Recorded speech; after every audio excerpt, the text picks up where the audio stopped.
اعوذ بالله من الشیطان الرجیم بسم الله الرحمن الرحیم. نن به مونږ ډسکس کوو د نیو برن کم ماشومان چې پیدا شي د هغوی د ویټ په باره کې. نو تاسو ته پته ده چې ویټ چې کوم دی دا د ماشومانو د نیوټریشن او د هغوی د گروث دپاره یو بیسټ انډیکیټر دی. د ماشوم د نارمل نیوټریشن او د نارمل گروث پته به مونږ ته د دې نه لګي چې هغه څومره هیلدي دی، د هغه نارمل ویټ دی که نه ویټ یې کم دی که نه د نارمل ویټ نه د هغه ویټ سیوا دی. نو یاد ساتئ کله چې ماشوم پیدا شي ایټ برث د ماشوم ویټ وي زموږ سره د 2.5 نه واخله تر د 3.5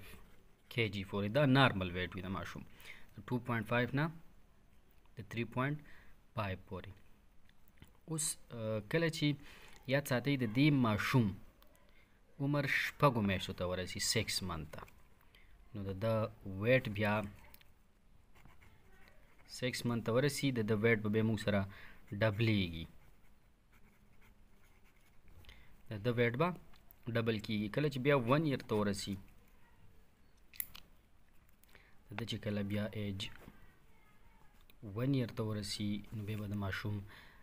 چې کوم ویټ دی دا به زموږ سره ټریپل کیږي.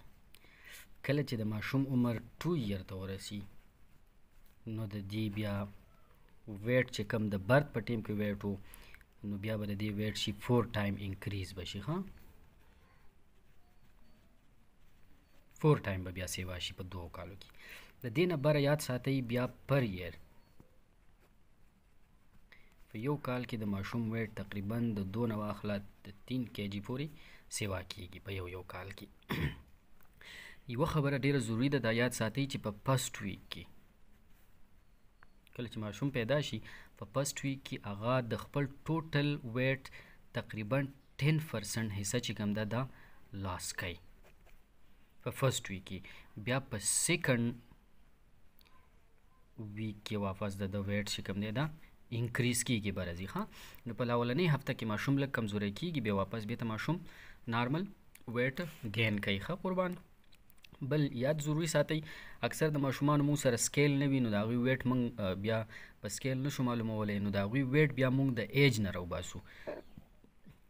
د هغوی ایج معلومو، د ایج نه ویټ کلکولیټ کوو. نو د دې دپاره څه سپیسیفیک فارمولې وي د 2 month نه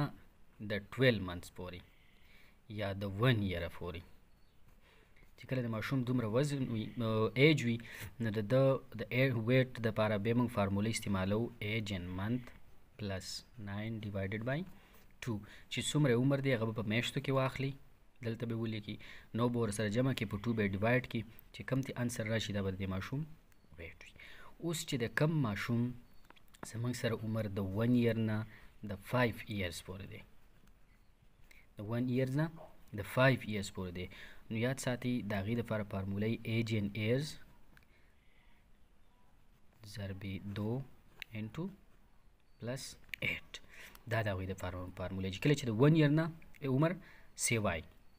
نو د هغې دپاره بیا موږ د 15 کالو پورې د هغه دپاره دا فارموله استعمالو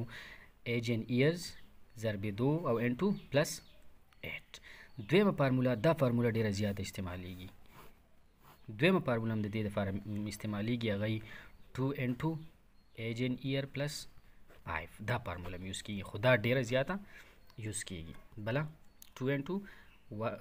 ایج ان ایئر پلس 5 دا فارموله هم د یو کال نه د 15 کالو پورې چې کوم ماشومان دي د هغو دپاره موږ دا فارموله هم استعمالوو چې د 15 کالو نه برئ د 6 years نه تر 14 years پورې چې کوم ماشومان دي د هغوی به موږ ایج څنګه کالکولیټ کوو. نو د هغې دپاره فارموله دوه فارمولې، یو فارموله دی چې ایج به د هغه په ایرز کې واخلي چې څو کاله عمر یې دی، بیا به په 100 باندې ضرب کړي او د -5 او ډیوایډډ بای 2. یوه فارموله دا ده، په دې باندې موږ د هغې ایج معلومو. دویمه فارموله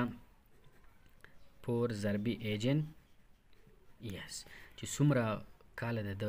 عمر دی هغه له په 4 کې ضرب ورکړي نو دا به تاله د دې ویټ درکړي. خو زیاته چې یوز کیږي د دې ایج دپاره دا فارموله یوز کیږي ایج ان ایئر ملټیپلای بای 7 انټو -5 ډیوایډډ بای 2. نو دا زموږ سره د ماشومانو د وزن د معلومولو فارمولې دي.